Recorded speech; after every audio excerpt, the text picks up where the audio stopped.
Hi everybody, Avana Intuitive here with our weekly energy reading for the week of August 27th, 2026, and a 3-card pick.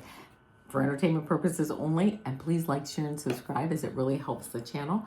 I am picking 3 cards using this Magical Hours Tarot by Cecilia Lattari. I'm getting a clarifying card using the Archetype Cards with Caroline Myss, and I am doing the 3-card pick today with the Memento Mori cards. You know, basically seize the day, right?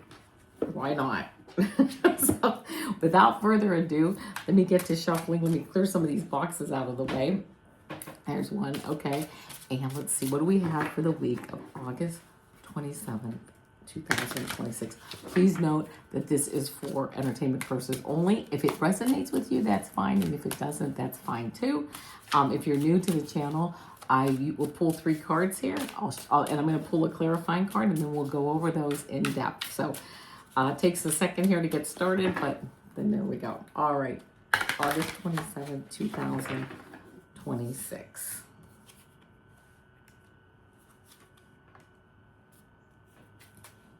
That's that. Let me quickly pick an archetype card. They're all flying all over, so let's see what we have, and then I'm going to show you what these cards are, and then we will go in more in depth on them.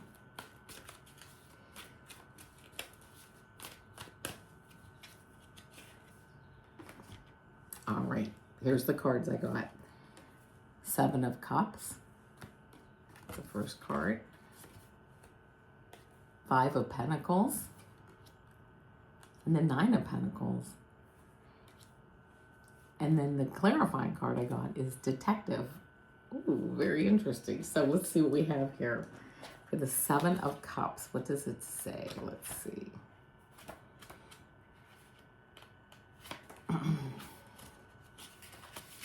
Seven of Cups. The 7 of Cups is the most dreamlike card as the sun rises like right over the card. That's pretty cool. The dreamlike card of the suit. 7 cups float in the clouds, each bearing a gift. Which one will you choose? Traditionally, this card is interpreted as being tied to the world of illusions. We are faced with a choice, but not all that glitters is gold. So we must observe well, looking beyond appearances.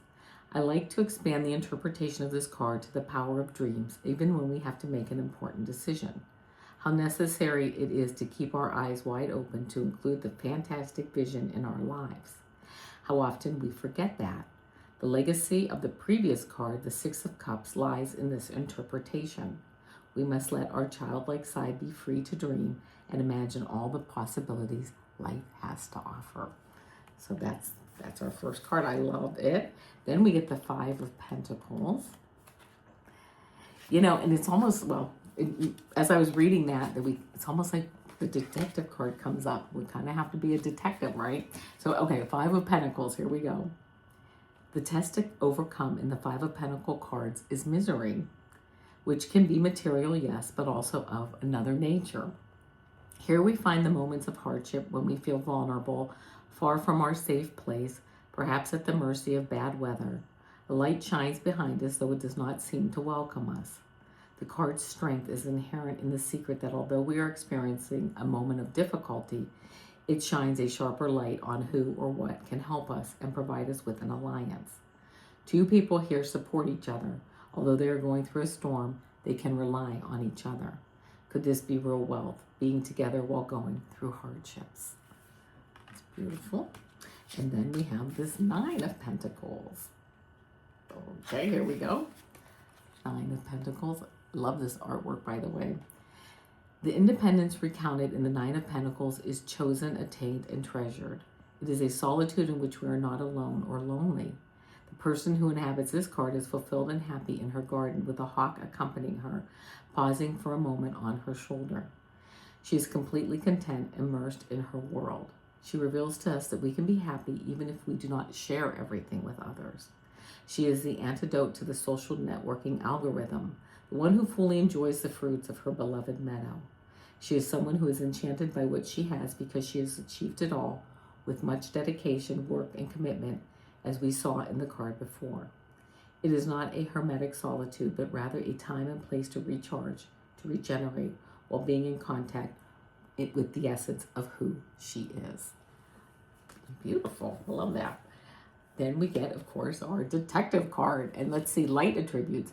Great powers of observation and intuition. Desire to seek out the truth. Our shadow attributes are voyeurism and falsifying information. Ooh. Well, okay, let's see what we have for detective then. It says spy, double agent, sleuth, snoop, Sherlock Holmes, private investigator.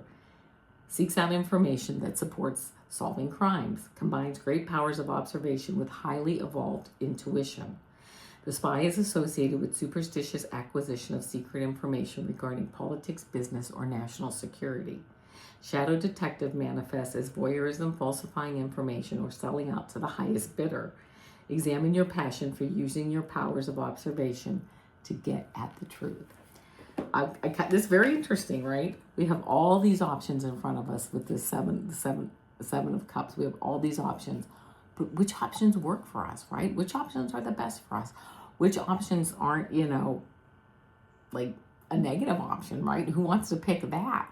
So we have to really use our discernment. This to me is a card of discernment, much as the detective card is. It's a card of observation and intuition, right? We have to observe. We're observing, and what really works for us. How do we know unless we know who we are, right? If we don't know and we pick wrong, is it really that bad? Now we know what we don't like, right? If we pick wrong, and I put wrong in quotes, because if we pick something that we don't like, it just helps us to determine what we do like, right? What do we prefer in life? What do we prefer in a significant other, in a job, in whatever, in a car, right? So we might buy a car that we really don't like one time. Well, next time we go out to buy a car, we have that experience to know better, right? So using this detective like energy around us. And then this Five of Pentacles, feeling like having someone else to help you, which I love this, being with somebody else and having that like significant other, or that, people, I just heard people like closing ranks around you, which is really nice. I mean, that really provides you with the power you need, but still feeling like you're out there on your own, right? I mean, yeah, working with people, but again, detective, who am I? Finding out what our purpose is, who we are. I really feel like this detective card is, a desire to seek out the truth. And I'm really putting it back onto ourselves. Like, who are we? What is our purpose? What is my purpose? Who am I? And that's the detective, like to be answered. That's like the question to be answered, right? But then we answer it. We go deep. We retreat to our happy place, to our meditative place, whatever, and we find it out. And we say, and it's beautiful. And we don't need anyone else with us to do that. It doesn't work that way, when we find out who we are, or we ask who we are. And not that it can change, but I think the essence of it stays the same. But now we can go explore that. This is my purpose. This is what at least I think my purpose is, right? This is what I'm feeling my purpose is right now. This is what I'm feeling who I am right now. But using, again, I love it, this desire to seek out the truth. No need to lie to ourselves, right? It says falsifying information. No need to falsify information to myself, who I am, who I feel I am. Even if I, I don't want to say I don't get it right, because when we define who we are, when we really go deep in our heart and we learn who we are and we find that out, there's no need to sugarcoat it. There's no need to cover it up. No need to falsify the information for ourselves, right? Beautiful cards this week that like really, I think, focus on who we are and where we're going. And if we make a mistake, which I put in quotes and air quotes, what's the difference? There are no mistakes, right? It's just something for us to learn, so we know, hey, that's not really what we prefer. Really nice. It's like these are the cards that like have us going deep into, again, who we are and learning about our purpose and ourselves. So it's a good week for that, maybe, right? If it's a good week, it's a good week for you to do that. Let's see now. I'm picking our 3 cards from the Memento Mori deck. So if you're looking for, any type of message, let's see. This may resonate, it may not. Let's shuffle these cards and let's see if we can do a 3-card pick, right?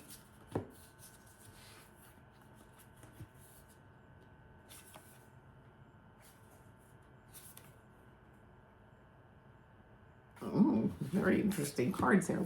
All right. Card 1, card 2, card 3. Think about which card resonates with you. 1, 2, or 3. If you picked card 1, you got faith transcends. I love this card. It's like faith transcends, right? I'm being reminded of something that I've heard years ago. And as my fear goes up, my faith goes down, right? As my fear goes down, my faith goes up. So, but if I'm worried about something, if I'm fearing something, right? My faith in the universe, my faith in everything being okay and really being always on the right path, that's going down if I'm in fear. So faith transcends the fear. Faith transcends really everything. Having faith in ourselves, having faith in the universe, as we move forward. So that's card 1. If you got card 2, make your move. Well, I don't know what else to say. It might be time, only you know. But if you got this card, it might be time to make your move. And if you got card 3, passion burns bright. It could be romantic passion, right? Passion for our families, for our jobs, for whatever it is that we want to do, but it burns bright. So if you're wondering maybe if something, you should maybe go down a path on something, this card says passion burns bright. What is your passion, right? All right, my friends, that's it for today. I will be back tomorrow with our weekend energy reading and a 3-card pick. And until then, namaste.